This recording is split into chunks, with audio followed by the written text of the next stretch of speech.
Son las 7:30 de la tarde, una hora menos en las Islas Canarias. Sean todos muy bienvenidos a la redacción abierta. Yo siempre les digo, y hoy será prueba definitiva, que este programa lo guían dos principios fundamentales: la valentía y el rigor, y la libertad. Bueno, hoy es un día un tanto complicado y aciago porque, bueno, después del ataque a las instalaciones nucleares de Irán por parte de aviones súper sofisticados norteamericanos, pues estamos empezando a ver la reacción de Irán. El jefe de las Fuerzas Armadas le decía despectivamente a Donald Trump: la guerra la has empezado tú, pero la acabaremos nosotros. Bueno, de momento, ¿qué llevamos a lo largo de la tarde? Llevamos el ataque iraní a dos bases norteamericanas, una en Qatar y la otra en Irak. Esto va a ir increciendo, se van a parar ahí, pues habrá que estar pendientes con el análisis de los escenarios, que son bastante distintos y complicados en cuanto a la repercusión que puede tener este escenario ya absolutamente bélico, con ataques pues muy osados como este de el martillo de medianoche, que luego les contaré.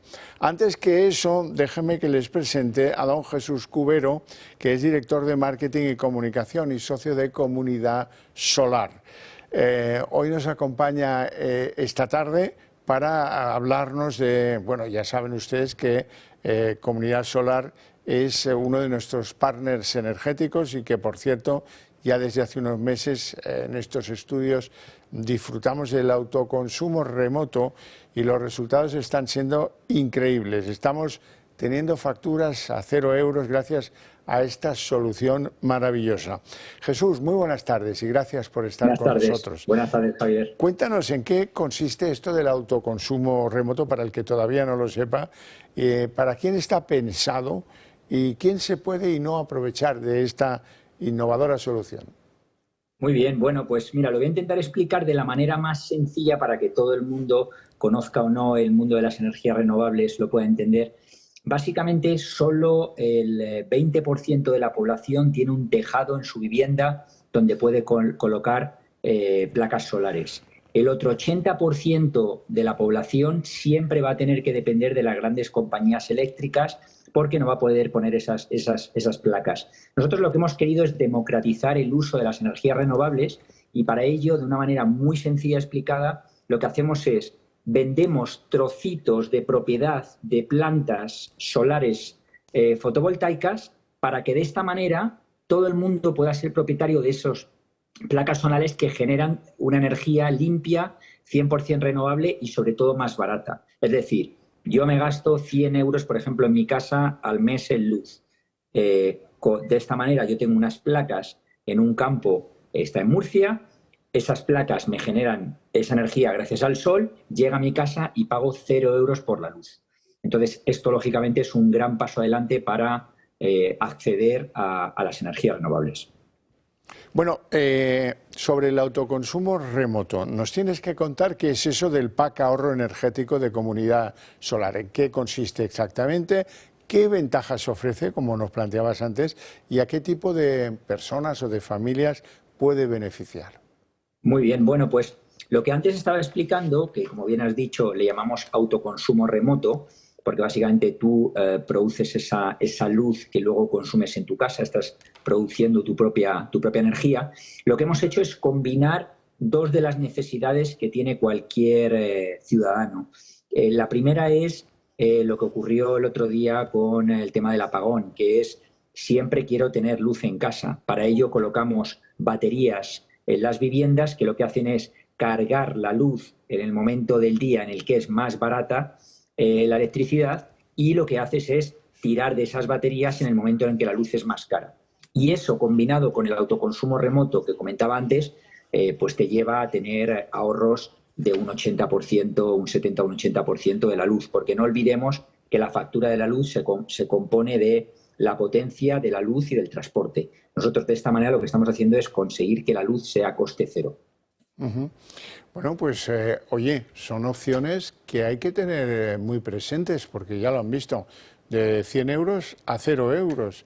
Y esto ahora ya no depende de complicadas instalaciones, caso que tengas tejado, caso que tengas terreno, pero ¿y los que viven en un piso? Pues esta es la solución para los que viven en un piso y por lo menos podrán situarse igual que los que tienen el privilegio de poder tener las placas solares. Eso es, Javier. En fin, que Jesús Cubero, un placer enorme tenerte en el programa. Gracias por traernos buenas noticias en un día, como decía yo antes, un poquito aciago, en el que vamos a necesitar de buenas noticias. Muchísimas gracias. Muchas gracias. Gracias. Bueno, pues ya no me queda más que contarles esto del martillo de medianoche. Es una operación que, digan lo que digan, lleva muchos meses planificándose. Fíjense, en una base en el centro de Estados Unidos, en Missouri, ahí hay un almacén donde tienen unas bombas que llaman perforadoras, unas bombas bestiales que son capaces de producir daño en el interior subterráneo de donde se arrojan. Bueno, el problema es que están allí y que hay que llevarlas si las quieres tirar a Irán, que esto es una cuestión política en la que hay contradicciones, porque Trump es el presidente que decía, soy el único que no ha metido a mi país en una guerra. Bueno, pues ya veremos. De momento has atacado un país y eso es formalmente, aunque digan los americanos que no, para muchos eso es entrar en una guerra. ¿Para quiénes? Pues para la OTAN. La OTAN no podrá decir otra cosa al final, desde luego para China, desde luego para Rusia. Bueno, la operación muy planificada y muy brillante. Sale un grupo de unos aparatos capaces de arrojar esas bombas que se llaman B-2. Cada uno de ellos cuesta 2.000 millones de dólares.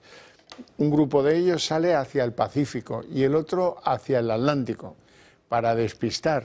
Van haciendo operaciones de llenar combustible en vuelo, un vuelo larguísimo, y consiguen que el ala de ataque que va por el Atlántico pase por Europa, por encima del suelo español, entre en el Mediterráneo y desde allí llegue a Irán, y en Irán pues echan las bombas sobre 3 instalaciones subterráneas de Irán: Isfahán, Narwan y Fordow.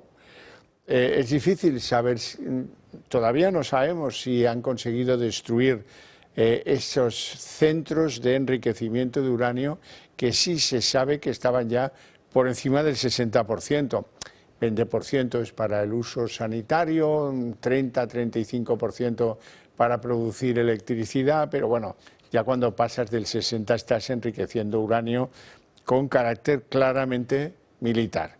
Bueno, toda esa operación, toda esa filigrana hace que esos B-2, cuando entran o cuando se acercan al suelo iraní, pues sean protegidos por unos escoltas de cazas de última generación. En fin, un despliegue el que han hecho los americanos realmente espectacular. Está muy orgulloso Trump de este despliegue, pero bueno, la verdad es que ahora tenemos que ver cuál es el objetivo, porque hay una dualidad de objetivos. Mientras el vicepresidente americano Vance dice no estamos en guerra con Irán, simplemente es que como no nos gustan sus aplicaciones militares nucleares, hemos destruido, o creen haber destruido, esas 3 instalaciones. Y luego llega Trump, que está tan pavo con el éxito militar de una operación bien compleja, que ha dicho que, bueno, tal vez no sería mala noticia acabar con el régimen iraní que lleva, el de los ayatolás, lleva desde el año 79, la revolución islámica y todo aquello, con un líder, Jamenei, que tiene 86 años ya, y bueno, la verdad es que pues muchos países no van a poder considerar esto más que un acto de guerra, y quedamos todos a la expectativa de qué es lo que van a hacer. De momento, como les decía al principio del programa, los iraníes han tomado represalias con una base americana en Qatar y otra base en Irak. Irán, Irak sostuvieron 2 guerras muy cruentas con todo tipo de armamento, incluso químico. Bueno, vamos a ver en qué ha consistido esto del martillo de medianoche que se puso en marcha pues la pasada madrugada.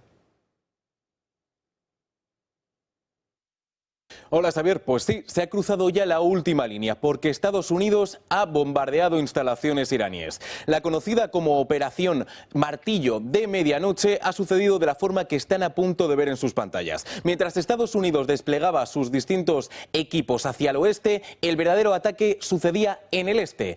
Teníamos submarinos que atacaban directamente la instalación de Isfahán, mientras que por otro lado los cazas estadounidenses y los aviones B-2 tenían dos grandes objetivos: Natanz y sobre todo la instalación de Fordo, situada a 80 metros bajo tierra y únicamente una instalación que podía ser bombardeada por un avión estadounidense, por ese B-2. Bien, pese a que Estados Unidos influye y asegura además que no está en guerra con Irán, lo cierto es que las posiciones son bastante distintas. Por un lado, el vicepresidente de los Estados Unidos, J.D. Vance, lo reitera: Estados Unidos no está en un conflicto armado con la República de Islam. No, Kristen, no estamos en guerra con Irán, estamos en guerra con el programa nuclear. Sin embargo, Irán no está en absoluto de acuerdo. Una vez recibido el ataque, todo lo que quiere Irán es una sola cosa: la venganza. Lo han dejado claro tanto en las Naciones Unidas como a nivel autoridades y también, por supuesto, en la propia televisión nacional. Ahora sí que son un objetivo legítimo. Estados Unidos ha cometido un crimen contra Irán al violar nuestro espacio aéreo. Estados Unidos no tiene cabida en la región del oeste asiático. Señor presidente de los Estados Unidos, usted ha empezado esto y nosotros vamos a acabarlo. Así que, Xavier, nos toca ver cómo va a responder Irán y sobre todo ver si este es el principio de una nueva escalada en la inestabilidad de todo Oriente Medio. Muchas gracias, Sandro Meco. Vamos con la reacción. La reacción ha sido contra una base norteamericana en Doha y contra otra en Irak. Y de momento pues no hemos tenido tiempo a registrar mayores incidencias. Estas ya son bastante gordas, si lo paran a pensar. Y nuestro ministro de Exteriores, José Manuel Álvarez, anda pidiendo valentía contra Israel. Valentía contra Israel. Un poco ya esto se ha quedado un poco atrás, ¿verdad? Vamos con Álvarez. Pedimos a todas las partes en estos momentos contención, desescalada. Es la hora de la diplomacia, es la hora de volver a la mesa de negociación. No hay solución militar en Oriente Medio. En muchas otras ocasiones se ha intentado y lo único que ha venido después ha sido caos. Y por lo tanto yo voy a pedir hoy, aquí en Bruselas, a todos los ministros de Asuntos Exteriores de la Unión Europea y a la alta representante, valentía. Europa tiene que ser valiente para enarbolar la bandera de la paz. Quiero comentar ese ataque con 75 bombas perforadoras contra la estructura militar nuclear iraní, con alguien que siempre que ha pasado por estos micrófonos ha demostrado una enorme preocupación por lo que hacía o por lo que decía Irán. Es don Felipe de Basa, profesor universitario de Historia Contemporánea y amigo de este programa. Muy buenas tardes, don Felipe. Finalmente sus peores presagios se han cumplido. Sí, se acuerda que venimos hablando de esto desde hace bastante tiempo y que veníamos diciendo que si esto sucedía, pues bueno, que era una parte más en la escalada. Es más, también hablábamos en estas mismas cámaras de lo que podía pasar con el estrecho de Hormuz y con la puerta de Bab el-Mandeb, que es la parte sur del Mar Rojo, por el que se accede al Canal del Suez, y lo que podría pasar con el comercio mundial. Es el petróleo, pero también son las mercancías. Es la unión entre Europa y Asia, o en este caso Europa y China, y todo lo que podría suceder. Es decir, tenemos por un lado el conflicto militar, por otro lado lo que podría pasar con el tema logístico de las mercancías, además el tema del petróleo. Y recuerde también que hemos hablado de cómo se estaba configurando el mundo de nuevo en dos bloques. Después de la Guerra Fría, Samuel Huntington planteó aquello del choque de civilizaciones, que muchos pensábamos que no tenía nada que ver, pero claro, son 20 o 30 años después y tenemos perfectamente cómo se está trazando una especie de nuevo telón de acero y se está conformando el mundo en dos bloques. ¿Qué va a ser lo próximo? Pues es complicado decir, pero los presagios se están cumpliendo. Bueno, vamos a ver lo que son hechos ya. La respuesta iraní, atacar dos bases norteamericanas fuera del espacio norteamericano, una en Doha y la otra en Irak. ¿Qué crees que va a continuar pasando con la respuesta iraní? Bueno, dos temas. Yo no soy experto en cuestiones militares, pero para lanzar un misil, y esto lo vemos desde la Segunda Guerra Mundial y las famosas bombas secretas de Hitler, las V3 y las V4, pues claro, una cosa es lanzar un misil y otra cosa es que llegue al sitio donde tiene que llegar a impactar. Bueno, que caigan misiles en ciudades como Doha, que es como hablar del Nueva York de Oriente Medio, igual que hablar de Dubái o de Abu Dhabi o de Riad en Arabia Saudí, pues bueno, eso cuanto menos es preocupante porque son ciudades que son hubs de negocios, incluso hubs turísticos, hubs para muchas más cosas, y ya la seguridad no queda clara, es decir, está amenazada. Una vez roto este, digamos, este margen o este marco de lanzar misiles fuera del territorio, por supuesto, de Irán, pero sobre todo atravesar otros países, pues ya puede pasar cualquier cosa. Habrá que coger, ver dónde llegan los misiles, con qué posibilidad pueden impactar en un objetivo claro y, bueno, por decir así algo al azar, ¿por qué Doha y no las dos bases británicas que existen en Chipre o Chipre del Sur, para entendernos y diferenciarlo de la de República Turco-Chipriota del Norte? Es decir, podría pasar cualquier cosa. Vamos con los americanos. Tampoco lo tienen demasiado claro. Por un lado, J.D. Vance decía, no estamos en guerra con Irán. Lo que estamos es pues, acabando su programa nuclear porque nos parece una amenaza y desde luego no la vamos a consentir, que es un poco distinto. En cambio, pues Donald Trump, que está en un estado de exuberancia natural con el éxito de esta gran operación, que lo ha tenido, pero nadie sabe si se han cargado la hipótesis nuclear amenaza number one de Irán, no lo sabemos. Pero bueno, ellos ya están celebrando que la operación ha sido muy brillante y dice Donald Trump, bueno, y a lo mejor, pues, ¿por qué no? Nos podemos plantear que desaparezca el régimen del ayatolá Jamenei, que lleva ahí más años que el Shah de Persia. Y esto, pues, ¿qué generará?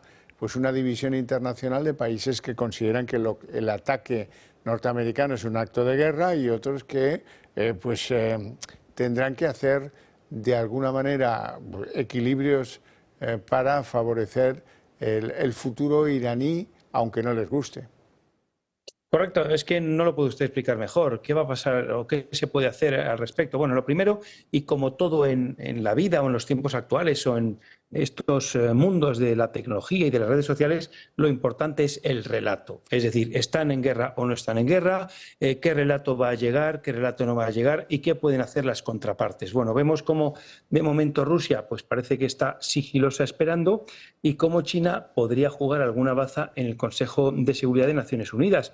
Pero habrá que esperar a ver cuándo se reúnen, el orden del día, qué es lo que se dice. Lo que está claro es que China e Irán tenían una buena consonancia, pero conociendo algo a los chinos, no pensamos a priori, si esto no escala, insisto, no pensamos a priori, y si esto no escala, que los chinos tengan muchos intereses en meterse en más líos.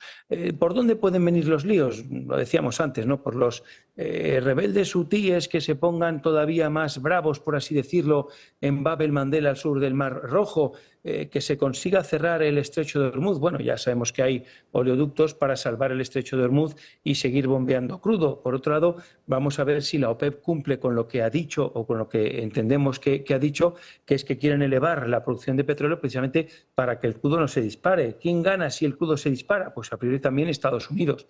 Por tanto, es nuevamente un conflicto poliédrico, conectado con otros conflictos, conectado con lo que está pasando en Gaza, en el sur del Líbano, algo tangencialmente con Rusia y Ucrania, porque claro, si ya se abre la puerta a la hecatombe, a la Tercera Guerra Mundial, pues hay otros lugares en el planeta que podrían estar también empezando a preguntarse qué va a ser de ellos mismos.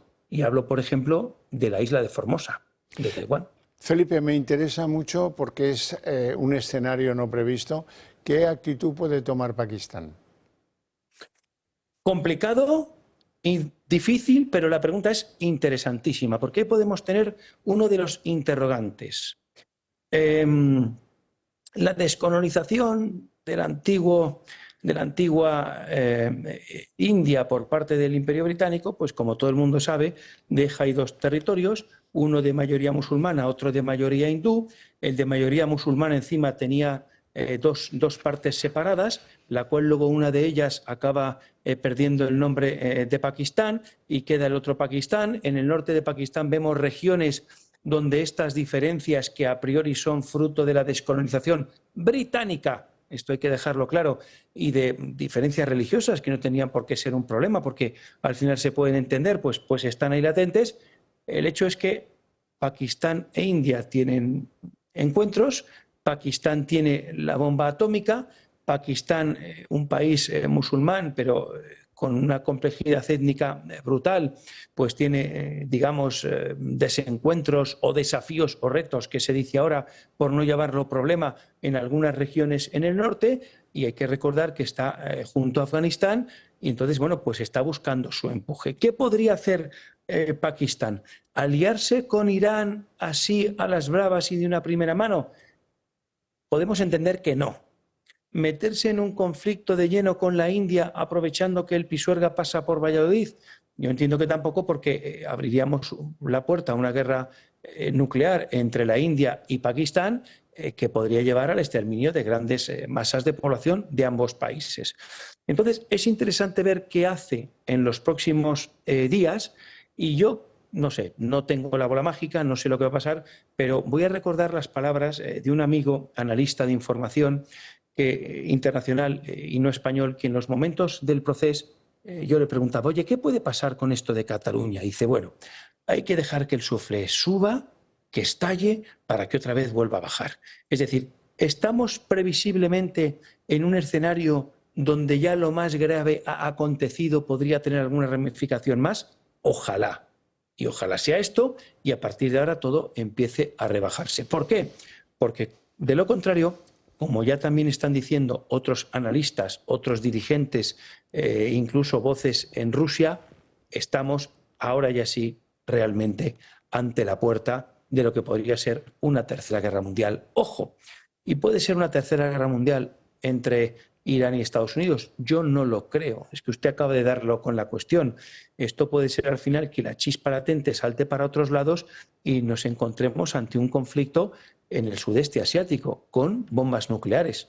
Podría pasar. Hay personas que están alertando al respecto. Yo no lo creo. Ojalá en esta ocasión sí que no me equivoque. Lo que sí que nos encontramos ya a día de hoy, y realmente, es un nuevo juego de mayorías en el mundo globalizado, donde empieza a haber una nueva polaridad.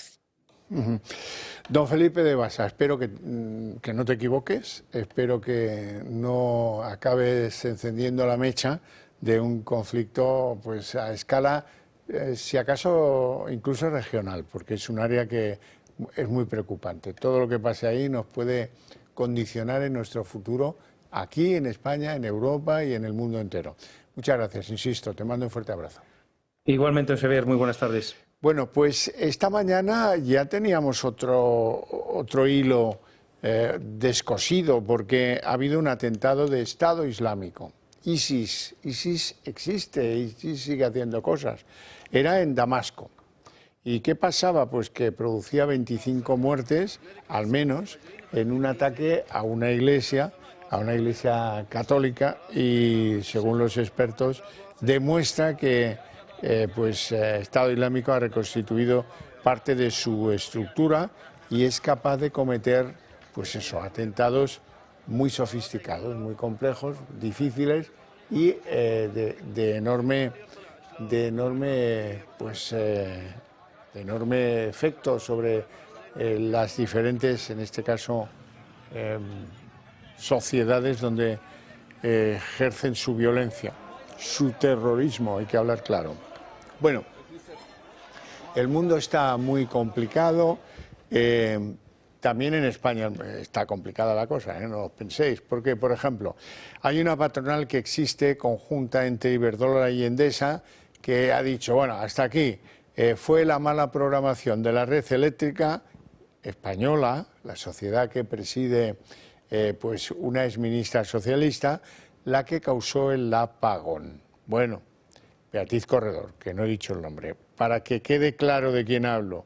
La organización de estas dos compañías eléctricas representa sus intereses asociados y dice que, bueno, pues que desde luego que quieren seguir investigando hasta que se llegue al fondo. Y a mí me parece elemental que se llegue al fondo de esta situación que fue tan compleja.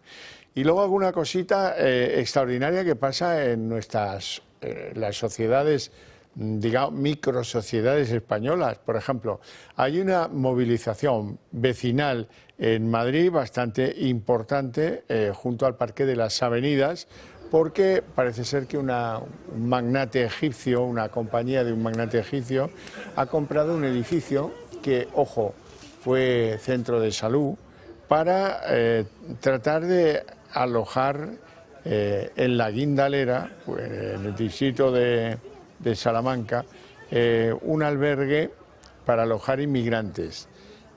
Bueno, esto parece que ha pedido licencia turística, pero que se le quiere dar un uso un poco singular.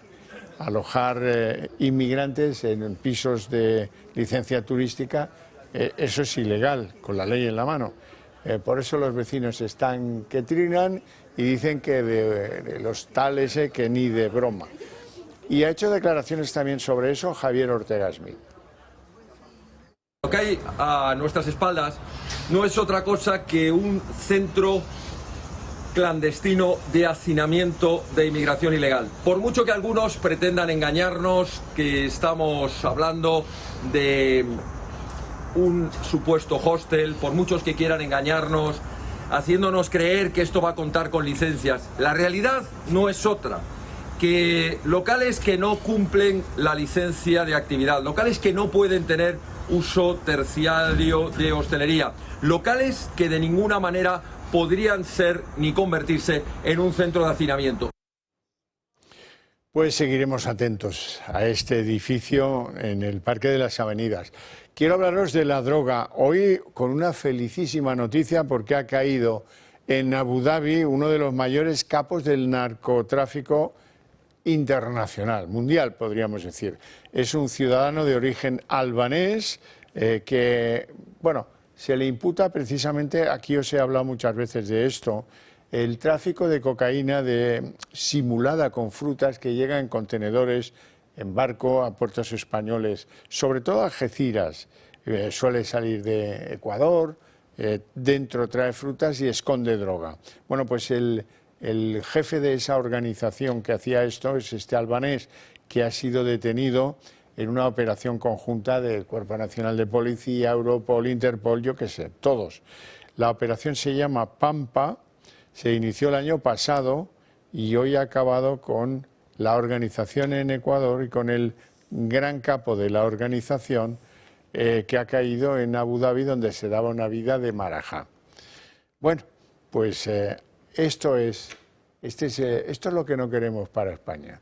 Que se haga negocio aquí, que se utilice el puerto de Algeciras, que buena parte de la estructura de la organización del criminal estaba también en España y que esto lo queremos erradicar, lo queremos fuera lo antes posible. Y para que veáis cómo está España, quiero que recalemos en una noticia. Lo primero, desearle lo mejor para esta mujer, de la que os voy a hablar a continuación. Ha sido detenido un marroquí por haber empujado a una mujer de 32 años a la que tiró desde una altura de 7 metros en la estación de autobuses de Méndez Álvaro en Madrid. Esta mujer, insisto, 32 años, cayó de mala posición y está en estado crítico, está hospitalizada, se encuentra en estado muy grave, muy grave. La caída fue tremenda, se desconoce por qué este marroquí la empujó. En teoría no tenían relación, en teoría, bueno, ahora está detenido en manos de la policía y ya verán cómo al final terminaremos sabiendo algo, ¿no? Es probable que el algo que sepamos, la policía nos diga que es que era un perturbado. Era un perturbado, hombre, claro, la tesis del perturbado. Desde luego le van a proteger, no vamos a saber ni su nombre ni su apellido, porque no, hombre, es que si no lo estigmatizamos, ¿verdad? ¿Cuántas veces hemos oído esto? Bien, nos vamos a ir a publicidad después de esta noticia que me deja muy mal sabor de boca. Eso sí, antes de irnos, permitidme que os hable del Club de Amigos, porque estamos en los últimos compases para que podáis asistir a un evento, comida y encuentro cultural y periodístico en Barcelona el miércoles.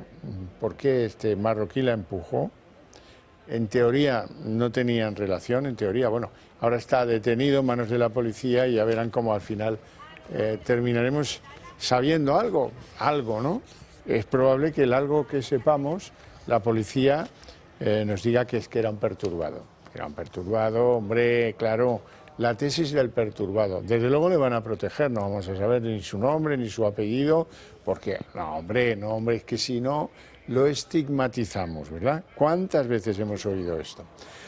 Bien, nos vamos a ir a publicidad después de esta noticia que me deja muy mal sabor de boca. Eso sí, antes de irnos, permitidme que os hable del Club de Amigos, porque estamos en los últimos compases para que podáis asistir a un evento, comida y encuentro cultural y periodístico en Barcelona el miércoles 25 a las 14 horas.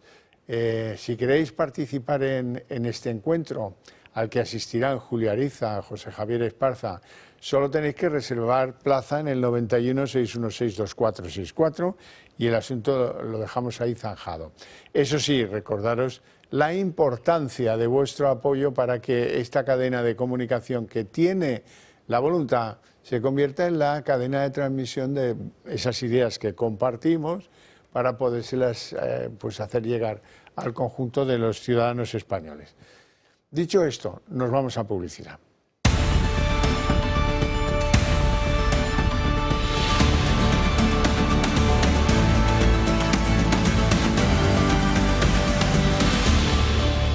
Son las 8:05, abrimos nuestra mesa de análisis político y lo hacemos con dos invitados que les presento a continuación. Don Julián Salcedo, muy buenas tardes. Muy buenas tardes. Doctor en Ciencias Económicas, abogado especializado en asuntos inmobiliarios y pues la virtud que no cesa, curioso por casi todo. Además de secretario del Club Liberal Español. Así es. Ahora tenemos que hacer una cuenta usted y yo. Vamos a por ella. Porque don Alberto Serrano es de letras y entonces... Don Alberto Serrano, muy buenas tardes. Muy buenas tardes, encantado de estar con ustedes. Abogado especializado en Derecho Administrativo. Así es.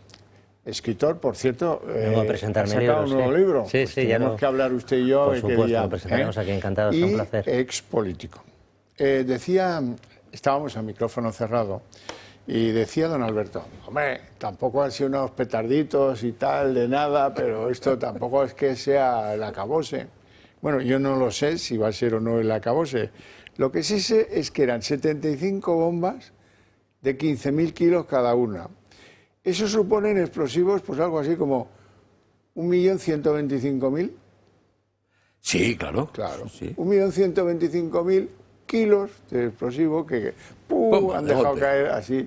Pero bueno, no sé, a don Alberto... No, quiero ser optimista, pero bueno, a don muy Alberto preocupante la le situación. que es una mascleta y tal, que no que noche de San Juan, pues no, bueno, bien. El mundo está muy complicadito, de verdad. Pero hay una última hora que tienen que saber y es interesante. A mí me ha traído algo positivo a esta mesa, está bien. La última hora. Resulta que la portavoz, acabamos de empezar a conocerla, porque en algunos casos se ha hecho de portavoz de Compromís, que está dentro del paraguas global de Sumar. Se llama Águeda Micó. Águeda Micó, pues naturalmente, pues si es de Compromís, pues será de la Comunidad Valenciana. Y esta mujer se acaba de pasar de Sumar al grupo mixto. Toma ya. ¿Y por qué? Pues... me parece muy bien por qué. Me parece espectacular el porqué. Resulta que Sumar había vetado que Pedro Sánchez fuera a la comisión que investiga las responsabilidades de unos y de otros en el asunto de la Dana. Y esta señora, dando una muestra de coherencia política, ha dicho, no, no, no, no.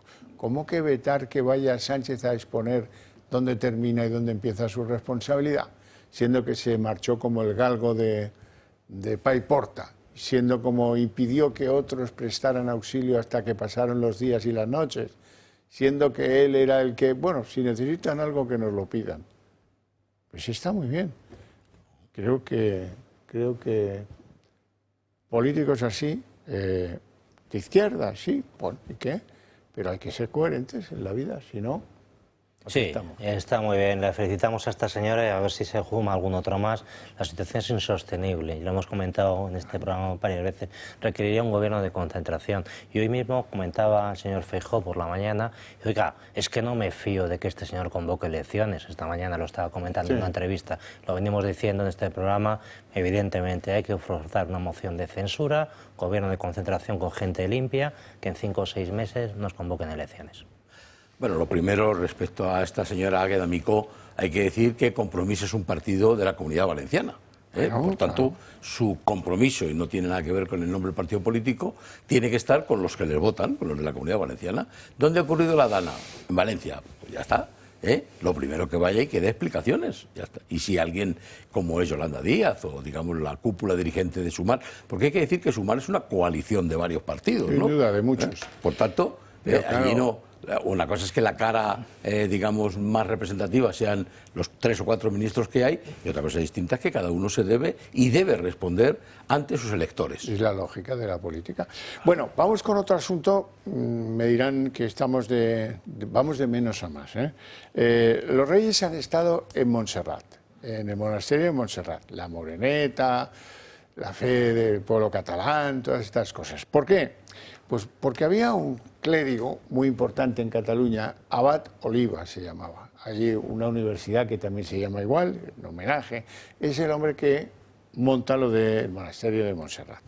Y los reyes han querido ir allí y tal. Y se han disfrazado unos cuantos, indepes, se han disfrazado de peregrinos para ir allí a darle la matraca a los reyes, fuera los Borbones, como hoy son 4, pero han dado por saco todo lo que han podido. Y han gritado de todo, morir al Borbón y todas estas cosas. El rey ha reaccionado yo creo que con inusual energía, porque ha reconocido que Montserrat es un sitio de guerra cultural contra la violencia y la imposición de las ideas, ¿verdad? Y luego, pues yo creo que ha tenido alguna que otra palabra dirigida a todos estos, como el que dice, bueno, pero ¿esta qué viene?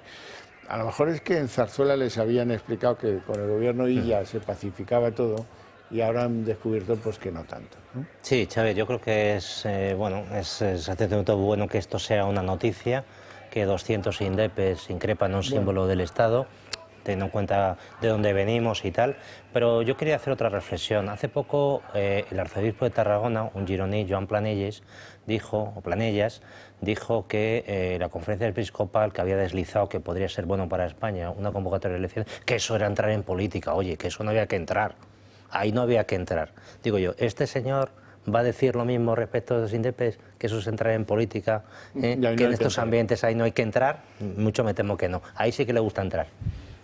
Julián. Bueno, lo primero que hay que decir es que la noticia hablaba de que unos 100 manifestantes, ¿no? Sí. No hay más que ver las imágenes. Yo creo que no llegará a 100. Yo creo que no llegará a 100. Hombre, no es fácil, ¿eh? Subir ahí con los controles que había de Mossos y de no Mossos y de no sé qué, de no sé cuántos, y han subido disfrazados y luego han sacado las banderas y han empezado a gritar cosas. Pero vamos. Luego es evidente la falta no solo de respeto institucional, sino la falta de educación que demuestran. Y luego lo último es, me pregunto por qué en estas ocasiones, en estos casos, no se monta un cordón de seguridad policial, pues como cuando va a declarar Begoña Gómez o cuando sale el presidente a algún acto en donde lo separan. Si fuera Lilla seguro que habría un cordón de seguridad. Bueno, nunca viose tal lío por intentar aprovechar las cosas políticamente como cada vez que interviene Sánchez. Resulta que este fin de semana tenía algo que comunicar y la inquietud era tal que había una sola persona en la Moncloa, pendiente de lo que dijera, porque quedó claro que no era la dimisión ni la convocatoria de elecciones. Una sola persona. Y este hombre, que es un desfachado, un chulo, pues aparentaba que aquello estaba lleno de periodistas, estaba en su atril y se dirigía a ellos gestualmente, y no había más que uno, nada, vacío, vacío. Total, para contarnos una milonguita que hoy le ha desmontado Mark Rutte, secretario general de la OTAN. La milonguita. No, porque yo le he mandado una carta y ya le he dicho que nosotros 2% de gasto militar y punto. Y con eso, con Gracio, con Podemos, con Sumar, con Esquerra, con Bildu, con todos. Soy un fenómeno de la comunicación. Lo que pasa es que sus noticias duran horas, porque hoy ha salido Mark Rutte a decir, bueno, vamos a ver, España, pues como todos los demás, tendrá que ir al 3,5% de gasto, se le puede mejorar un poquito el calendario, darle un poquito más de margen, pero España tendrá que hacer lo que hagan todos los demás. Sí, Xavier, si hemos tenido un secretario general de la OTAN hace nada español, que era el señor Solana. ¿Y qué mandaba el señor Solana? Nada, lo mismo que el señor Rutte. La OTAN manda quien manda, que son los países que están detrás, fundamentalmente los americanos. Entonces este señor lo único que hizo fue tomar en consideración la propuesta, que posteriormente tendrá que someter, y si así lo deciden los americanos, los italianos, etcétera, etcétera, establecer una excepción, pues entonces fenomenal para Sánchez y tal. Pero vamos a ver, estos señores van a hacer esta excepción así porque sí, mientras ellos son los paganines de la fiesta, pues mira que me extraña. En cualquier caso, se tomará en consideración, como tantas cosas, que evidentemente pueden quedar absolutamente en nada. Pero no lo que contaba Pedro Sánchez de que había una especie de excepción ibérica. Nada, eso nada. De eso nada. Porque el señor Rutte no tiene capacidad de dárselo. Que el Gobierno de España acaba de alcanzar un acuerdo con la OTAN. Un acuerdo, a nuestro juicio, muy positivo, que nos va a permitir cumplir con nuestros compromisos con la Alianza Atlántica y preservar algo muy importante, que es su unidad, sin tener que incrementar nuestro gasto de defensa hasta el 5%. El presidente del Gobierno afirma que la OTAN le ha dado flexibilidad para llevar a cabo el gasto en defensa, y Sánchez se compromete con el 2,1%. Un 5% del Producto Interior Bruto de gasto en defensa sería desproporcionado e innecesario. Por tanto, el 2,1%, ni más ni menos. Una rueda de prensa sin medios de comunicación, solamente con la presencia de una persona. Y Sánchez actúa como si hubiera más presentes en la sala a los que se dirige. Tras lo acontecido, Alberto Núñez Feijóo publicó en X que lo que Sánchez acababa de decir es que va a comprometer el gasto militar para los próximos 10 años, sin presupuestos y sin pasar por el Congreso. Feijóo asegura que el presidente del Gobierno ha acordado que España pague, pero cuando él ya no esté. Destaca que es una patada para adelante. Feijóo anuncia que la política exterior es algo serio, no una cortina de humo para tapar la corrupción.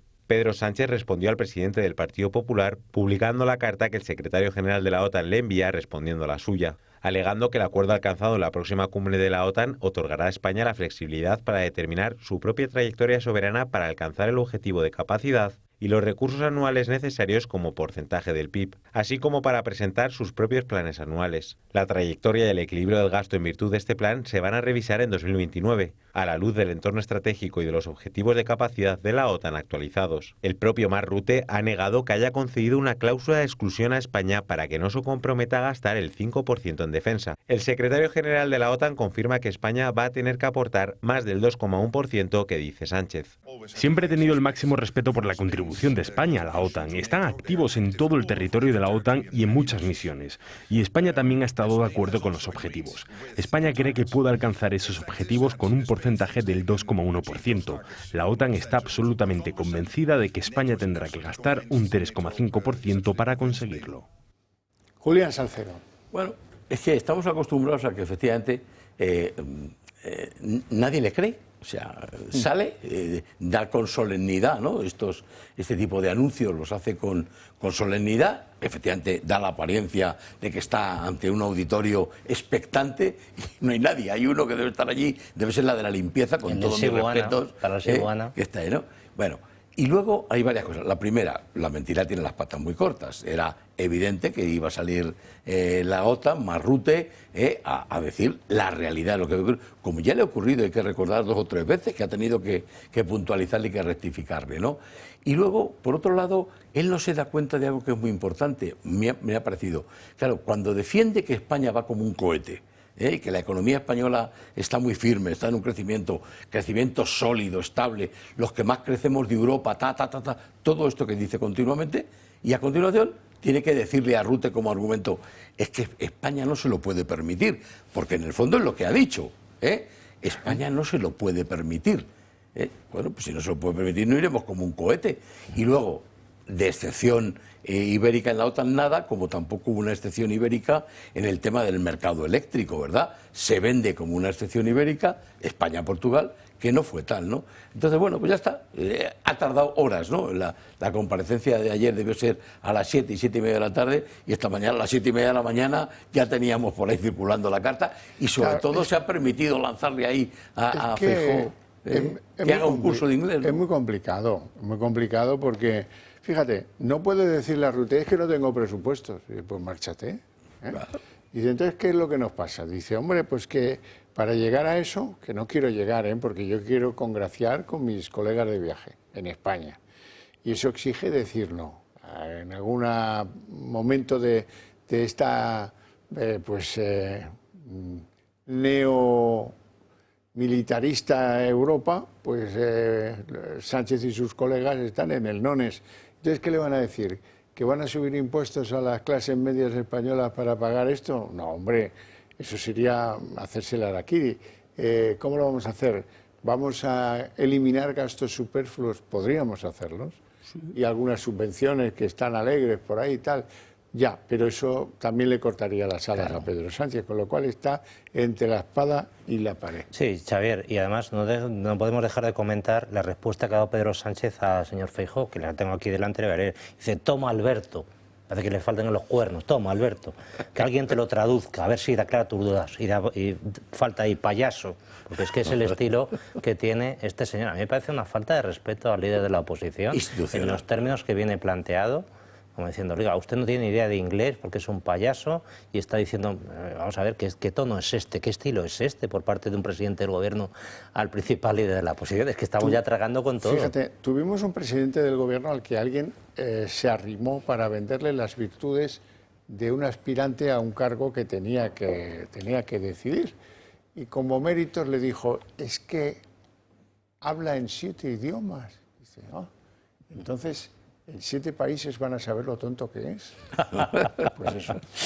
Bueno, en apenas 36 horas, más o menos frenéticas, Ábalos ha cambiado como de la noche al día. El viernes estaba su abogado, José Aníbal Álvarez, estaba hablando con la Fiscalía. Hombre, tal, una cosa del estilo, de verdad, de como Aldama, pero claro, porque hay unas grabaciones, porque la implicación, tal cual. Pero claro, yo no sé cuántos tiradores de la manta puede tener una causa en el Supremo, pero cuando ya tienes uno es difícil que necesites a 2. Además, esto tiene unos tiempos y esto ya llega tarde, en mi opinión. Así es que la Fiscalía Anticorrupción le dijo al representante de Ábalos, no nos interesas. Y fíjate tú, en apenas 36 horas ha ido a declarar al Supremo un Ábalos que parecía el del manual de resistencia. Que nada, que Santos Cerdán no está implicado en nada, que él es inocente, que no se reconoce la voz de las grabaciones, lo cual ya es el colmo. Solo falta que diga ahora que no, que es que Anaís es la que le barre la casa cuando él no está. Bueno, al final Koldo no ha ido, ha pedido un tiempo porque ha cambiado de abogada, ahora tiene una abogada, en fin, tal. Pero lo de Ábalos pues se encarrila una senda de lo típico de los socialistas cuando tienen una causa penal. No reconocer absolutamente nada, el negarlo todo y a ver si esto pues se escampa. La agenda judicial ha estado marcada por las declaraciones de José Luis Ábalos y Koldo García en el Tribunal Supremo. Los supuestos cabecillas del caso Koldo parece que hicieran un pacto de silencio antes de sentarse delante del juez. Fueron captados en el mismo lugar y a la misma hora. Koldo García en la tarde del domingo entró en el edificio donde se encuentra el despacho del abogado defensor de Ábalos, José Aníbal Álvarez. 4 horas más tarde el exministro de Transportes salió del mismo lugar.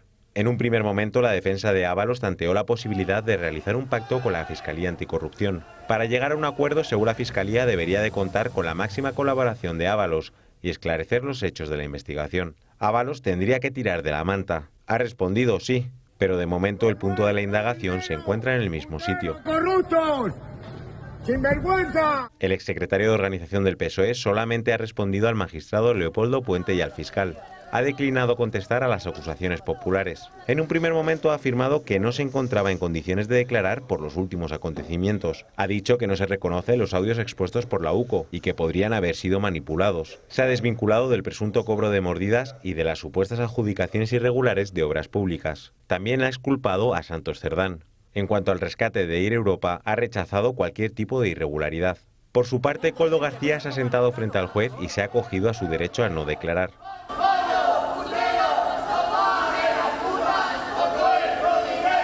Previa a su comparecencia, el magistrado ha rechazado su tercera petición de suspender su declaración. Solicitaron un mes más para prepararse, pero ha sido denegado. El juez ya le advirtió que adoptaría medidas contra él si no se presentaba.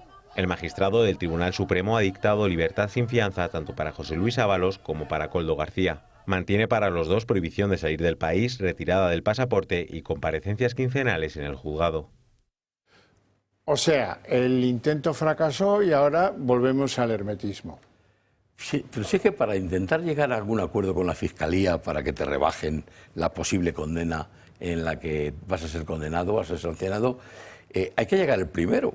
Y el primero que llegó fue Aldama. Este es el que tiene todas las claves y las ha ido poniendo encima de la mesa. Pero después de Aldama, entre los tres que hay, de Koldo, Ábalos y Cerdán, a mí me parece que la llave, el que la tiene es Koldo. O sea, este va sacando a su capricho. No digo que los otros no tengan, que tienen. Y habrán sido los que han firmado tal. Pero Koldo no ha tenido capacidad de aprobar nada porque no era ministro y no tenía ningún cargo orgánico en el partido. Por tanto, a él lo único que se le puede llegar a acusar, intuyo, es de haberse lucrado, de haber cobrado comisiones, pero no nosotros. Y entonces, él es el que lo tiene, en mi opinión, más fácil para lograr un acuerdo con la Fiscalía. Es decir, si al final la condena menor tendrá que ser para Koldo, digamos, dado el papel que tenía, por mucho que haya sido el correveidile que iba de un sitio para otro moviendo papeles y moviendo dinero, ¿no? Pero las decisiones sean de otros. Y luego, lo último, a ver si va a tener razón Ábalos y ha sido el tonto útil. Pues yo un poco decepcionado, Xavi, pensaba que iba a tomar una medida cautelar el juez y ingresar en prisión provisional, porque el otro día le vimos ocultando pruebas todo el mundo. Yo pensaba que iba a tomar esa medida cautelar, pero bueno, hay que reconocer que el magistrado que lo está llevando, Leopoldo Puente, tiene mucha categoría y mucho prestigio y él sabrá, lógicamente, más valorando todo en su conjunto. Por otro lado, lo importante no es tanto la prisión provisional, sino el procesamiento de este señor cuando llegue el caso.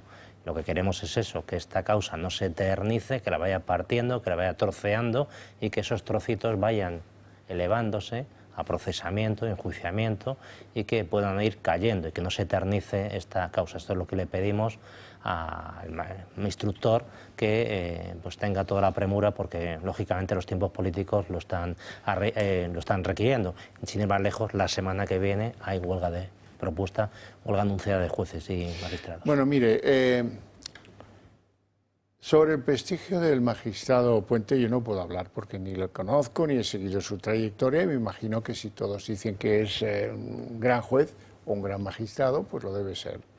Ahora bien, no sé, a lo mejor en el Supremo tendrían que hacer algún curso veraniego de ponerse al día, porque ahora con la inteligencia artificial hay que ponerse al día de todo. Que no. ¿A qué viene este registro en la casa de Valencia de Ábalos, que estaba allí con la sobrina solazando, pero meses y meses después de que se pueda hacer? Chico, si es que de verdad, tantas ventajas hay que dar al político, de verdad. Esto le pasa a un robagallinas, ¡buah! Y le entran, le comen vivo y por si acaso, bueno.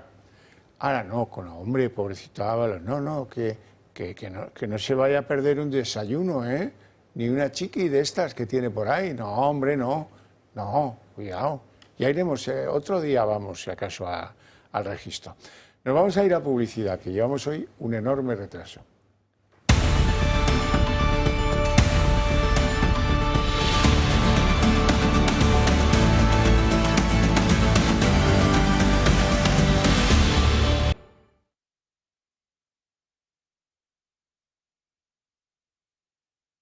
Bueno, pues ya lo están viendo. Ábalos le entregó 14,5 millones en obras a Levantina de construcciones, nada más llegar al ministerio. O sea, esto era un plan preconcebido y lo demás son...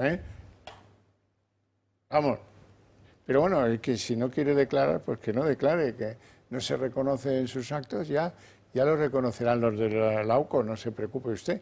Tanto es así que dice Paje, es que aquí se acaba sabiendo todo. Pues claro, solo faltaría. Es que este Paje debe venir de un país muy lejano, ¿no?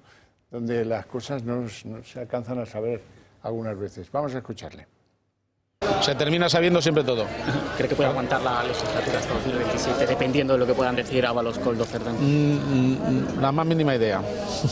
La más mínima idea. Ya me gustaría saber. ¿Y teme que pueda seguir escalando? Yo les veo a ustedes a ver si me entero de algo. Porque no tengo información de nada. Bueno, es simpático, sí, es simpático, pero no vamos a ningún lado con él. Como tampoco vamos con la Calandracas a ningún sitio. Yolanda Díaz, la vicepresidenta del Gobierno, dice que la corrupción cero no existe. O que sí, no sé lo que dice nunca. Vamos a escucharlo. Por eso sentimos indignación con lo que estamos viviendo hoy en nuestro país. Sí, me avergüenzan más, si cabe, los comportamientos de golfos, de señores corruptos y de su deleznable forma de actuar. No somos todas iguales. La corrupción cero sí existe. Y lo vas a contar a la Casa Comisiones Obreras, ¿no? Bueno, pues nada, chica. ¿Qué quieres que te diga? Menudo horror. ¿Esta señora es vicepresidenta del Gobierno? Sí. Sí, y está afónica desde hace un mes. Pero bueno, debe ser que grita mucho, ir a las previas de los Sanfermines. Y a Abascal hoy ha rajado, pero en cantidad, en fin, ha contado varias cosas bastante agudas de Pedro Sánchez que vamos a escuchar. Un presidente corrupto, traidor e indecente se ha trincherado en el Palacio de la Moncloa y está dispuesto a volar lo que queda del Estado de Derecho en España, con la única intención de evitar su juicio y de evitar la cárcel junto a sus cómplices. Y por ello mi deber hoy es alertar a todos los españoles y advertir de que las nuevas jugadas de Pedro Sánchez, de ahora en adelante, con el objetivo de permanecer en el poder, son una amenaza para la nación, para la democracia, para la libertad, para la prosperidad y para la imagen internacional de España. Pues sí, es así. Bueno, también ha hecho declaraciones este fin de semana Aznar. Aznar le dedica a hacer patrimonio 7 días a la semana y algunas semanas libra algún día de esos, como Felipe igual. Dicen, bueno, ya tengo la pasta, se me cae por los bolsillos, voy a dedicar un rato a los españoles que están abatidos y tristes. Bueno, y hacía una observación. Dice, si este hombre, Pedro Sánchez, fue capaz de trucar unas elecciones internas, ¿qué no hará con unas elecciones generales? Pedro Sánchez se puso como un basilisco y hoy remata la jugada de Aznar Feijóo. José María Aznar cree que Pedro Sánchez sería capaz de amañar unas elecciones generales como hizo con las primarias del PSOE. Así se ha manifestado el expresidente del Gobierno en una entrevista concedida al diario El Mundo. Tras estas acusaciones, los socialistas han salido en tromba a cargar contra Aznar. Óscar Puente le llama psicópata y Pilar Alegría, además de soberbio y mentiroso, dice que Aznar ostenta el récord de más miembros de su gobierno imputados o en prisión. También se ha manifestado Salvador Illa, quien no ha dudado en arropar a Pedro Sánchez. Otra vez Aznar haciendo declaraciones. El pasado que no olvidamos, presidió el gobierno de la guerra, presidió el gobierno de la corrupción. Hasta el propio presidente del Gobierno ha alzado la voz. Pedro Sánchez replica a Aznar que al PP solo le vale la democracia si son ellos quienes gobiernan. Desde el PP respaldan las declaraciones del expresidente. Y lo que hemos descubierto a través de los informes de la UCO y de las grabaciones que se recogen en esos informes es que las primarias fueron amañadas y por lo tanto lo que nosotros entendemos es que esa manera de llegar a la Secretaría General del Partido Socialista puede lógicamente determinar cómo se llega también al Gobierno de España. Por su parte, Feijóo respalda las declaraciones de Aznar y cree también que Sánchez podría adulterar las elecciones. Primero, está acreditado que el señor Sánchez con sus compañeros hoy ya procesados e imputados por el Tribunal Supremo amañaron en parte al menos las primarias que le hacen secretario general. Está acreditado que él detrás de un biombo intentó modificar también para que no le echasen de secretario general previo a las primarias, por tanto está acreditado que les gusta el fraude y que lo han cometido. Menudo debate. Sí, Xavier, yo creo que el problema no es que este hombre pueda hacer un fraude, es que pone habitualmente a su alrededor a gente que están todos imputados. Entonces esa gente, presuntos delincuentes, son capaces de cualquier cosa, lógicamente, para retener el poder. Yo creo que España está en un momento muy crítico de su democracia, porque podemos sentir algunos que esos resultados no se corresponden con los votos de los ciudadanos. No quiero decir que ya pasó en el 2023, pero evidentemente se están atrincherando para montar un proceso electoral dirigido por ellos. Acuérdense en 2023 que lo puso potenciando claramente el voto por correo, con los resultados que supimos que tuvo el voto por correo, el doble de votos el Partido Socialista respecto del Partido Popular, que ya es bastante sospechoso por comparación, lógicamente, con el voto presencial. Todo eso, de verdad, genera una cierta zozobra. Por eso yo pienso, ahora me están dando la razón en este sentido, tanto Feijóo como Aznar, que se debería de capitanear el nuevo proceso electoral por otra persona, digamos, limpia, que garantizara esa limpieza del proceso. Y lo último que concluyo con esto, este fin de semana me llamaban algunos amigos muy enterados y me decían: te puedo asegurar que este lunes va a dimitir Pedro Sánchez, que está reunido con el Illa, que no sé qué, que no sé cuántos. Mire usted, no va a dimitir Pedro Sánchez. Se lo decía yo y el tiempo me ha dado la razón a falta de esas 4 horas. ¿Te acuerdas que hablamos de Salvador Illa? Sí. Contenido del encuentro: Banco Sabadell. Claro. Y una pava que quiere importar Pedro Sánchez, que se llama Montse Mínguez, y la quiere convertir en secretaria del PSC, y la van a convertir en secretaria de organización del PSOE. Eso es todo. Bueno, respecto a ella y lo que acaba de decir, ha hecho muy bien en recordarnos que el pasado no se olvide, ¿no? Usted fue ministro de Sanidad en la pandemia, un desastre de gestión en la pandemia. Comprendo que era muy difícil, no era fácil hacerlo mejor, pero tampoco era difícil hacerlo tan mal. Eso sí fue una guerra. Claro, por eso no nos olvidamos, ha hecho muy bien recordarlo. Yo casi se me había olvidado, él y Fernando Simón y algún otro, ¿no? Pues señorilla, nos acordamos, no nos olvidamos.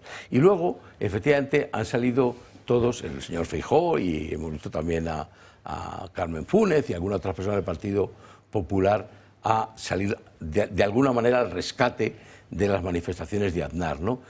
Pero, y vuelven a los 2 votos estos metidos en la urna y tal. Pero hay una noticia que se ha conocido y parece que pudiera estar acreditada incluso por el Tribunal de Cuentas, que es que habría utilizado Pedro Sánchez 100.000 euros al menos de financiación ilícita, prohibida, en la campaña para la que se presentó a las elecciones del Partido Socialista, ¿no? Del secretario general, ¿no? Eso sí que igual está prescrito eso y todo, ¿no? Bueno, sí, puede que esté prescrito, pero sin embargo sería bueno saber si efectivamente utilizó financiación irregular y saber pues de qué catadura es alguna persona, ¿no? De qué sauna sale para tanto como destaca. Bueno, interesante. Hoy le han dicho a María Chivite, la presidenta de Navarra, le han dicho que no le aceptan que se persone en el asunto que afecta a la presunta corrupción de Santos Cerdán. Y qué curioso, porque esto ha coincidido, la que no acepten la personación, pues a lo mejor es porque piensan imputar a alguien, ¿no? Digo yo. Bueno. Lo cierto y verdad es que ha coincidido con la publicación de unas fotografías del gran preboste de Servinavar 2000, que se llama Anchón Alonso. Ahora vamos a verle, porque a este le entregaron unas viviendas de protección oficial el gobierno de Navarra, y aparece incluso con las fotografías que acreditan pues que era una de las compañías que tenía negocio con María Chivite. Ahí está María Chivite a su derecha y ahí está Anchón Alonso, que es el hombre fuerte de Servinavar, empresa de la que todavía estamos por concretar si Santos Cerdán había recibido en donación un 45% de la misma. Ya veremos. Sí, Xavier, lo normal es que si corrupción en el gobierno navarro estuviera personada al gobierno navarro y en esas actuaciones evidentemente como perjudicado.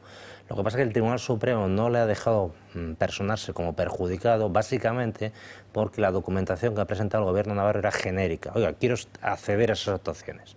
Y lo que le ha dicho el Tribunal Supremo es decir, oiga, concréteme cuál de estos contratos o cuál de estas actuaciones que estamos practicando usted se puede considerar perjudicado por un fraude o por una corrupción. Y de momento no ha concretado. ¿Por qué? Porque no quiere poner el dedo en la llaga. A ver si se va a mosquear Santos Cerdán, por lo que parece. Evidentemente, cuando concreten y digan, efectivamente, ese contrato puede haber una corrupción, puede haber un fraude, entonces, evidentemente, usted entrará como perjudicado. Pero si no me concreta absolutamente nada, no puede, en abstracto, considerarse perjudicado. Tiene que poner el dedo en la llaga. Y de momento no, porque a ver si le hace daño al otro. Claro, es que esto de la personación es como si dijéramos... Oye, me gustaría estar ahí presente, claro, y tener conocimiento de la causa, ¿no? Oiga, o eres denunciante, investigado, o tienes un interés legítimo en la causa. ¿Usted cree que tiene un interés legítimo en la causa porque se siente perjudicado? Acredítelo, no hay ningún problema, ponga encima de la mesa y ya verá cómo automáticamente le admitimos como personarse en la causa, ¿no? Entonces, bueno, esto de las viviendas... la verdad es que es también tremendo, ¿no? Porque efectivamente no a todas las empresas que quieren les adjudican viviendas de protección oficial, ni en Navarra ni en ninguna otra comunidad autónoma, ¿no? Entonces se ve que lo ha cogido con lo ha conseguido con una facilidad tremenda, ¿no? Entonces, bueno, pues y hemos visto también no solamente a María Chivite, también hemos visto en alguna otra a la propia ministra de Vivienda, Isabel Rodríguez, la hemos visto también en un acto de esos. Julián, te quería preguntar, hay una querella nueva frente al Supremo contra el presidente del Constitucional, Cándido Conde Pumpido. Abogados Cristianos le ha planteado la querella. La querella yo no la he leído, lo confieso, pero pretende que se abstenga de las deliberaciones que vaya a haber de la ley de amnistía, con un fundamento, y es que pues la mujer de Cándido Conde Pumpido emitió un informe sobre esto cuando era vocal del Consejo, y esto pues nunca se sabe, porque como en el Supremo le tienen ganas, pues a lo mejor prospera, pero desde luego no parece que el que su mujer haya hecho un informe en el Consejo General del Poder Judicial le inhabilite a él. Hombre, yo lo que sí que creo es que Cándido Conde Pumpido tuvo otro papel relevante en todo el tema relacionado con la ley de amnistía, y no me estoy refiriendo a la posibilidad de que fuera él incluso quien contribuyera a su redacción. Si fuera eso, evidentemente no solamente sería motivo de abstenerse, sino que se habría cometido un delito, evidentemente, ¿no?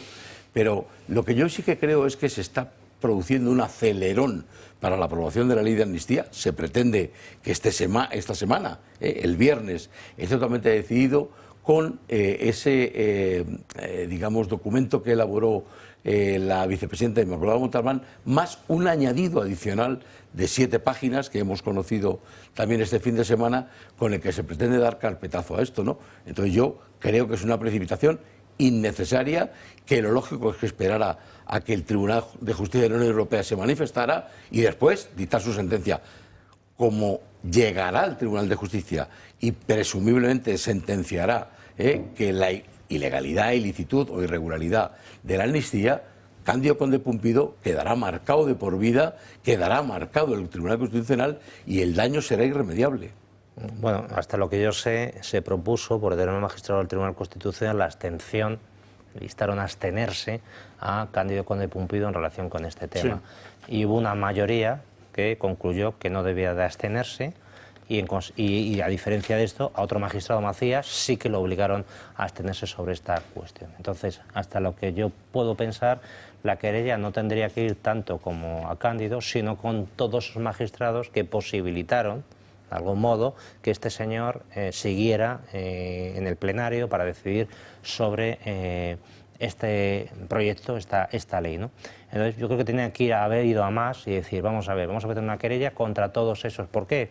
Porque, según su criterio, la ley es clara, este señor se tiene que abstener, y ellos, retorciendo esa ley, interpretan que no se debe de abstener. Hay un informe que efectuó efectivamente su mujer, como siendo vocal del Consejo General del Poder Judicial, en el cual daba el visto bueno a la tramitación de esta ley, y por ahí surge el conflicto. En cualquier caso, tendría que ser contra todos aquellos que han ocasionado o que han propiciado que Cándido siga en su repetido puesto. Ahí no se han atrevido, por así decirlo, a ir contra todos. Veremos a ver qué dice el Tribunal Supremo, pero no parece, como dice usted, don Xavier, que sea un motivo suficiente para haber cometido un delito. No me lo parece. Ya veremos, ya veremos.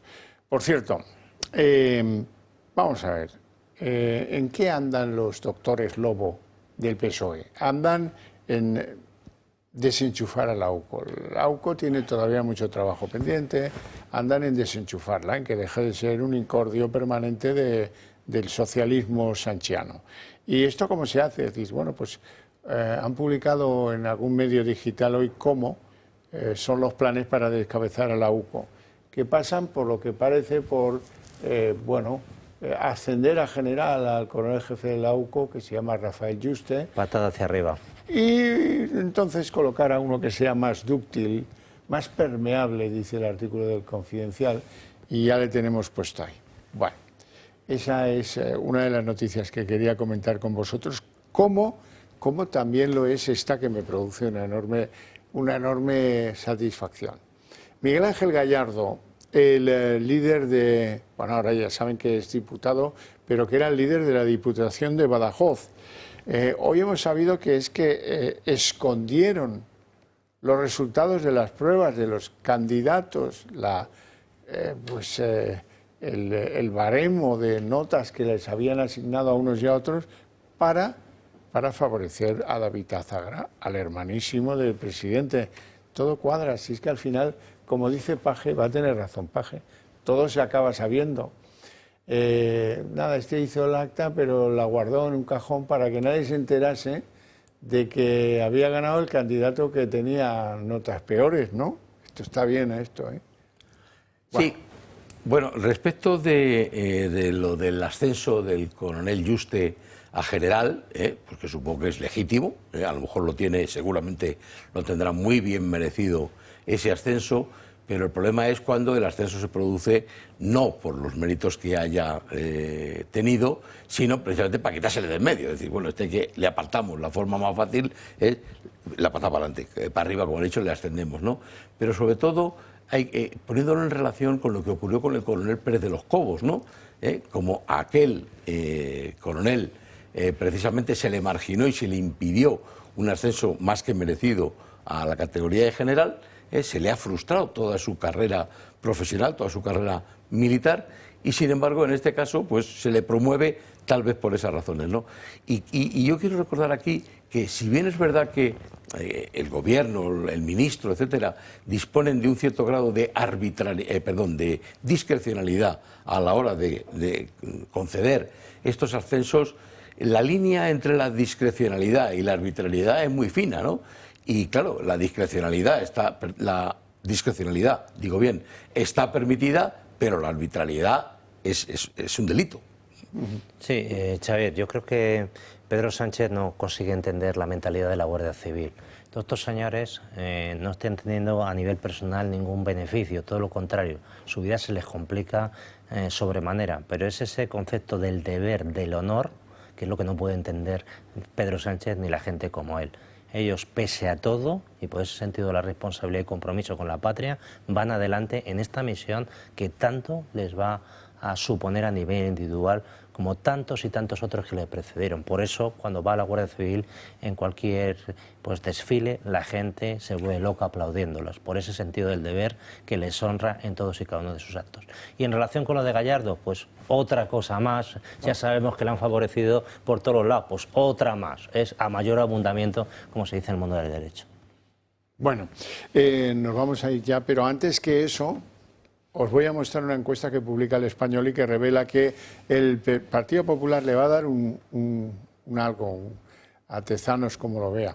El PP aventaja al PSOE en 8,4 puntos y en 48 escaños y superaría al Partido Popular, a los 9 partidos del pacto de investidura juntos si ahora esta encuesta fuera el resultado de una campaña electoral general, de las generales, ¿no? O sea que el PP tendría más que todos los que están en el apoyo a Sánchez, eso sí, 148 escaños más en un momento que por fuerza tiene que ser malo para el PSOE, que aún así conservaría 105 escaños, que se dice pronto. Hombre, si esto fuera mañana las elecciones, yo creo que esta encuesta se acercaría mucho a la realidad, ¿no? El problema es que no sabemos cuándo puede haber elecciones. ¿Qué te parece? Sí, también sufren un poco los de la coalición, Junts. Acuérdese que en su día Convergencia y Unión llegó a tener hasta 18 diputados y está en un pírrico 7 Junts, y un poco los de la salvo, quizá los del País Vasco, que esos parecen prácticamente en la línea, salvo ya decididamente Bildu sobrepasa el PNV. En fin. Bueno, no tenemos tiempo para más. Lo dejamos aquí con mi agradecimiento a estos dos señores por sus opiniones, su presencia en el programa, y a ustedes, que les voy a decir, todavía más agradecido. Eso sí, para ustedes tengo premio.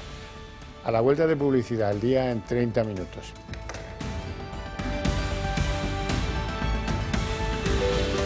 Siete millones de personas viven en nuestro país con artrosis, una enfermedad degenerativa que va desgastando el cartílago de las articulaciones, produciendo dolor e inflamación. Aunque es una patología que no tiene cura, existen 3 tratamientos muy novedosos para tratar sobre todo el dolor, que es tan incapacitante. Uno de ellos son los guantes de Relax Quanti Nanotex. En sesiones de 20 minutos ofrecen los tratamientos más innovadores recomendados por los reumatólogos para las personas con artrosis de manos sin tener que moveros de casa. Para los que lo tenéis localizada en la rodilla, la solución es la rodillera, que utiliza ondas de radiofrecuencia que genera el calor y disminuye el dolor, permitiendo recuperar la movilidad. Y por último, este cinturón para aliviar el dolor en la zona dorsal y lumbar, gracias a una combinación de láser dual, infrarrojos, calor local y masaje por vibración. No lo dudes, llama al 900-730-122 y di adiós al dolor de manos, rodilla y ahora también de la zona lumbar.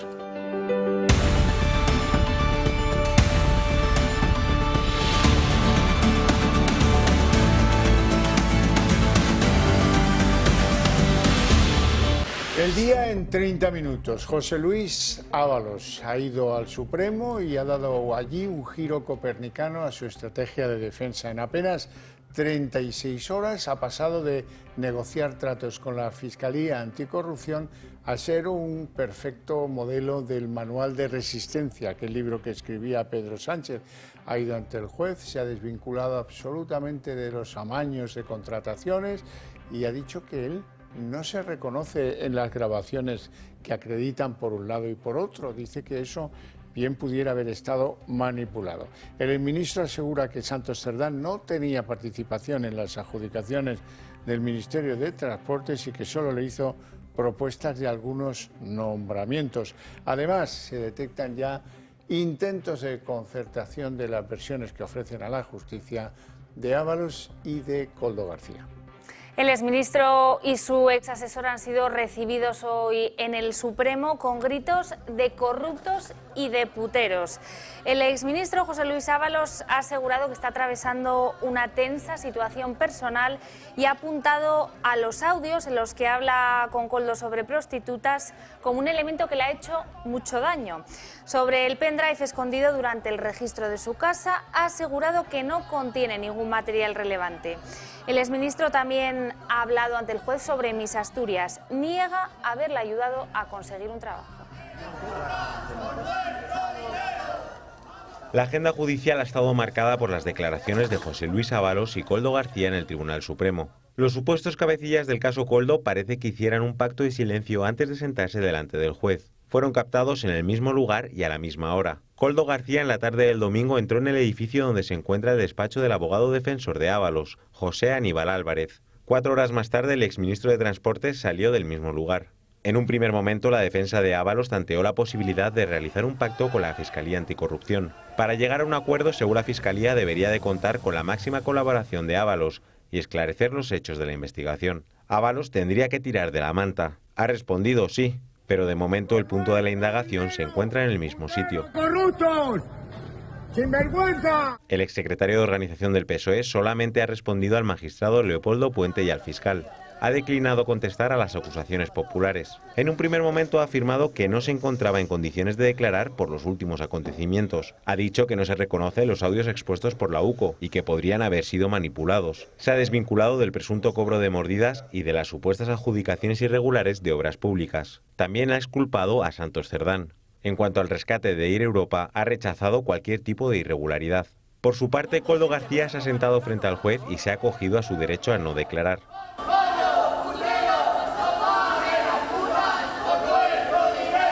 Previa a su comparecencia, el magistrado ha rechazado su tercera petición de suspender su declaración. Solicitaron un mes más para prepararse, pero ha sido denegado.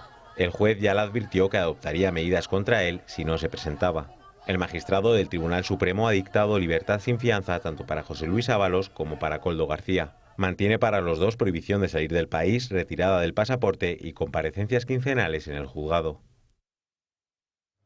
Pese a la insistencia de hoy de Ábalos en su inocencia, el juez no solo cree que existen indicios de criminalidad en su comportamiento, sino que estos, después del informe de la UCO, se han consolidado. Según revela hoy el diario The Objective, la corrupción en torno al ministerio de Ábalos empezó desde que este cogió la cartera, pocos días después. Según revela el Digital, Ábalos dio 14,5 millones de euros a una constructora valenciana de su confianza en los primeros 3 meses en los que estuvo al frente de Fomento. Se trata de la compañía LIC, propiedad de un empresario que ha salido mucho en los papeles de la trama, conocido como José Ruz, valenciano y propietario de una empresa investigada en la trama. La compañía se adjudicó en solo 3 meses más de la mitad de todo el dinero que recibiría luego los 3 años siguientes de Ábalos al frente del ministerio. El primero de los contratos se adjudicó de manera exprés para obras de rehabilitación del aeropuerto de Reus. Fue justo en el momento en el que Maurici Lucena, persona de la máxima confianza de Ábalos y de Sánchez, llegó a la presidencia de AENA. El intento ha fracasado, es cierto, pero cuando los abogados aconsejan a Ábalos que su única salida, llegados a este punto, es la colaboración con la justicia, pues es que las cosas van muy mal. ¿Por qué ha fracasado el intento? Pues porque el fiscal anticorrupción, después de reunirse con el abogado de Ábalos, descartó pues un pacto previo por tardío. El intento ha llegado tarde porque ya tienen bien trincado a Ábalos, al menos en la fase indiciaria. Los fiscales tienen sus tiempos y el de Ábalos ha pasado, al menos para tratar de negociar algo a cambio de tirar de la manta. La Fiscalía Anticorrupción debe pensar que no solo tienen sobrados indicios para sentarle en el banquillo, sino que tienen un montón de datos para una condena contundente en su contra. Además, esta causa ya tiene un pacto cerrado de abrelatas con Víctor de Aldama. Lo cerró precisamente el fiscal Luis Pastor.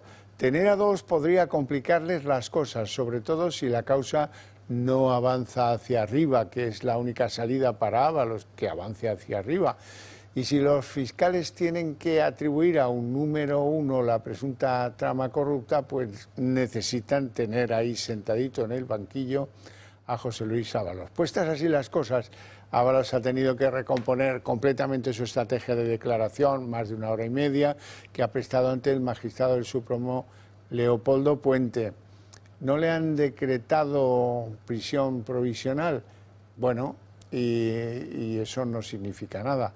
Y lo más avalista, pues que salga este señor a decir ahí que las grabaciones han sido manipuladas. Yo no soy ese que tú te imaginas, una salida fuera de lugar y de tono. Bueno, y además el Supremo habría rechazado que el gobierno de Chivite ejerza la acusación popular en el caso Koldo. El Ejecutivo navarro adjudicó 3 de las obras de las que presuntamente cobró luego la trama y de las que se benefició una constructora que es propiedad de Santos Cerdán. El juez asevera que en el escrito de la Administración navarra carece de fundamentación suficiente para deducirse que fueran víctimas de estos amaños. Y mientras Chivite se presenta como una víctima, la relación directa de la presidenta socialista con la trama es cada día más innegable. Hoy OK Diario publica una fotografía entre María Chivite y Anchón Alonso, el empresario imputado en la presunta trama de corrupción. Fue durante la inauguración en 2021 de unas viviendas de protección oficial adjudicadas a la empresa Servinavar y que están incluidas en el informe de la UCO. El contrato fue adjudicado por el predecesor de Chivite en el cargo, por Usue Barcos, de Geroa Bay, en el año 2018. Y los ataques del gobierno a la UCO podrían escalar de fase. Según publica hoy El Confidencial, Sánchez planea cambios en la unidad para entorpecer las investigaciones sobre su mujer y Santos Cerdá. Sus dos objetivos serían el coronel Rafael Yuste y el jefe de brigada López Malos, ambos críticos con las injerencias del gobierno. Moncloa pretende ascenderlos para forzar su traslado y enmascarar esta intromisión como una especie de premio. Y Cataluña parece que va a ganar peso en esa reestructuración, en el nuevo organigrama del PSOE, reconfigurado por la necesidad de hacerlo después de la salida de Santos Cerdá. El secretario general del PSOE, Pedro Sánchez, se reunió el viernes, como recordarán, de urgencia con Salvador Illa, que es el primer secretario del PSC. En ese encuentro, rodeado de bastante secretismo, fue donde el secretario general del PSC y antiguo ministro de Sánchez le sugirió un nombre, Montse Mínguez, para que ocupe la Secretaría de Organización del PSOE. Mínguez es una destacada fan de Pedro Sánchez y ha hecho defensas del presidente en todos los ámbitos de la vida pública y política catalana. Bueno, ya hay polémica por unas declaraciones del expresidente José María Aznar deslizando que las últimas elecciones generales pudieron haber sido amañadas por Pedro Sánchez. Desde el Partido Socialista aseguran y llegan a tildar a Aznar de psicópata, mientras que Feijóo le respalda. José María Aznar cree que Pedro Sánchez sería capaz de amañar unas elecciones generales como hizo con las primarias del PSOE. Así se ha manifestado el expresidente del Gobierno en una entrevista concedida al diario El Mundo. Tras estas acusaciones, los socialistas han salido en tromba a cargar contra Aznar. Óscar Puente le llama psicópata y Pilar Alegría, además de soberbio y mentiroso, dice que Aznar ostenta el récord de más miembros de su gobierno imputados o en prisión. También se ha manifestado Salvador Illa, quien no ha dudado en arropar a Pedro Sánchez. Otra vez Aznar haciendo declaraciones. El pasado que no olvidamos, presidió el gobierno de la guerra, presidió el gobierno de la corrupción. Hasta el propio presidente del gobierno ha alzado la voz. Pedro Sánchez replica a Aznar que al PP solo le vale la democracia si son ellos quienes gobiernan. Desde el PP respaldan las declaraciones del expresidente. Y lo que hemos descubierto a través de los informes de la UCO y de las grabaciones que se recogen en esos informes es que las primarias fueron amañadas.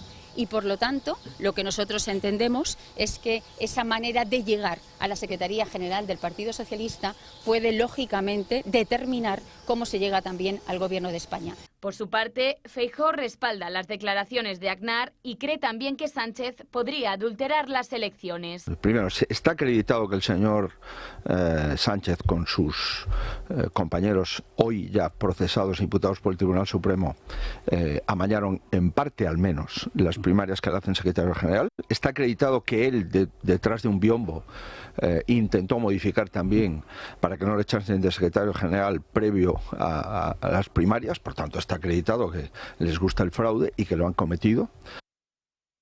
Bueno, ha sido un sainete de postín el de los gastos de España en su contribución a la OTAN durante todos estos días atrás y hoy incluso.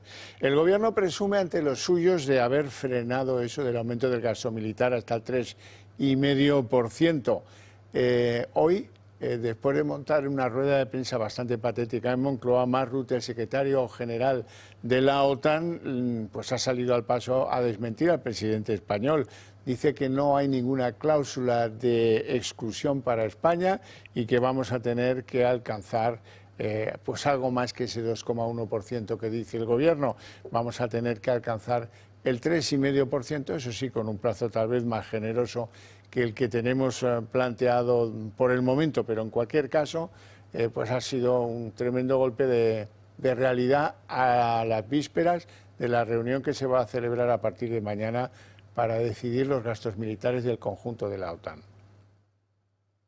Que el Gobierno de España acaba de alcanzar un acuerdo con la OTAN.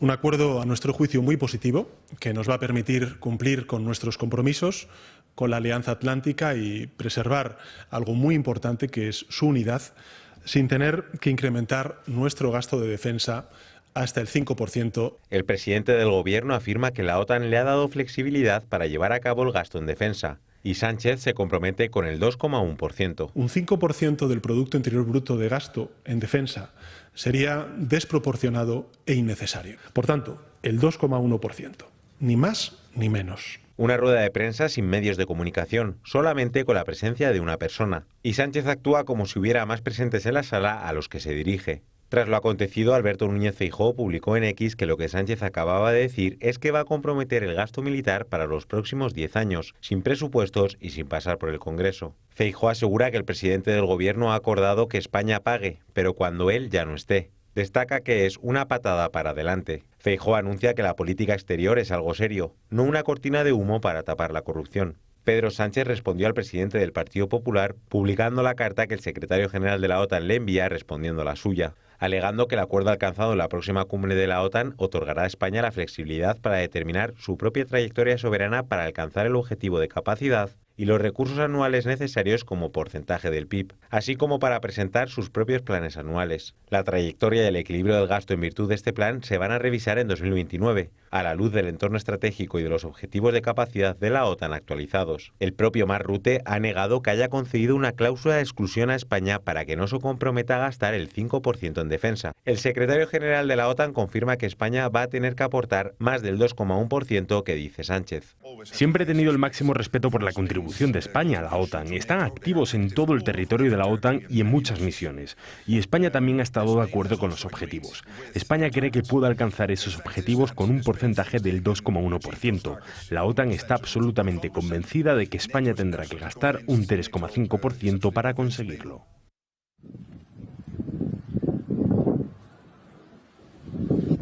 Y la actualidad internacional nos lleva a Oriente Próximo, donde el conflicto ha escalado en este inicio de semana. Irán responde al ataque de Estados Unidos con un bombardeo a la base estadounidense de Qatar, en Doha. Se trata de la mayor base militar estadounidense en la región.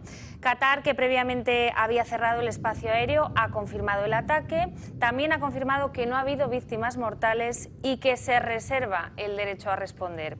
En la Casa Blanca, en estos momentos, se está celebrando una reunión de urgencia tras el anuncio iraní del bombardeo contra su base militar. Y este ataque es la respuesta al bombardeo de Estados Unidos este fin de semana contra 3 instalaciones nucleares de Irán.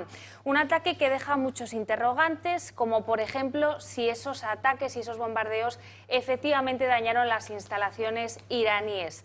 Algo que de momento ha confirmado la ONU. Tampoco se sabe, se abre el interrogante sobre cuáles van a ser las respuestas de Teherán. Esas represalias empezaron ayer, cuando el Parlamento de Teherán votó a favor de cerrar el estrecho de Hormuz y dejar sin suministro de petróleo a los países asiáticos. Desde Teherán han dejado muy claro su objetivo, la venganza. Ahora sí que son un objetivo legítimo. Estados Unidos ha cometido un crimen contra Irán al violar nuestro espacio aéreo. Estados Unidos no tiene cabida en la región del oeste asiático. Señor presidente de los Estados Unidos, usted ha empezado esto y nosotros vamos a acabarlo. También se detecta cierta improvisación en la administración de Washington. Por ejemplo, el presidente norteamericano Donald Trump en sus redes sociales, Truth, decía que había sido un éxito espectacular la operación militar y que ese éxito espectacular le animaba a incluir entre sus objetivos un cambio de régimen, del régimen de los ayatolás en Teherán. Y eso contradice bastante lo que expresaba unas horas antes J.D. Vance, el vicepresidente norteamericano, que decía que no, hombre, Estados Unidos no está en guerra con Irán, sino en guerra con su programa nuclear. Y el vicepresidente pues destacaba que esa operación contra los 3 centros de enriquecimiento de uranio pues había sido exitoso, pero que esto estaba contenido y que los aviones norteamericanos ya estaban de vuelta a suelo americano. No, Kristen, no estamos en guerra con Irán, estamos en guerra con el programa nuclear. Y unos 200 activistas independentistas han tratado hoy de boicotear la visita de los Reyes a la abadía de Montserrat con motivo de su milenario. Habían sido convocados por ANC, pero finalmente, aunque su objetivo era frustrar la entrada de los monarcas al monasterio, no lo consiguieron. La afluencia no fue la esperada y los monarcas sí que consiguieron continuar con su visita. La presencia de estos manifestantes fue justificada asegurando que la presencia del rey allí era una provocación y un ataque, decían, a la catalanidad cristiana. Las imágenes entre los participantes se pudo ver al diputado de Junts, Francesc Dalmasés, que es mano derecha de Laura Borràs, empujar a policías en la línea de contención. Felipe VI, que ha presidido ese acto de celebración que les contábamos con motivo del milenario de la fundación del monasterio de Montserrat, ha pronunciado un discurso en el que ha rechazado las identidades excluyentes, los extremismos y las pretensiones de superioridad moral. Bueno, y hoy verbena de San Juan, Así el solsticio de verano. Así es, la noche más Muy corta importante. del año. Muy importante y sobre todo polémica en algunos años por la ocupación de las playas, por la falta de convivencia con los bañistas y por los residuos que allí se dejan. Van a ver imágenes de la solución que ha querido implantar el Ayuntamiento de Coruña. Han vallado, de alguna manera, han marcado las diferentes parcelas, han dividido en parcelas el arenal para asegurar y controlar mejor que todo lo que allí se celebre y se haga cumpla con determinadas normas. También en Alicante, y esto ha sido muy polémico, por primera vez se van a prohibir las fogatas, así se llaman allí, en los distintos arenales. La fiesta grande será mañana con la crema de los monumentos. Decenas y centenares de turistas se congregan estos días en la capital de la provincia de Alicante. Bueno, y hasta aquí el día en 30 minutos. Les deseamos una feliz noche de San Juan a todos y les vemos mañana. Mañana volvemos con toda la información. Les dejamos con Sandro Mico.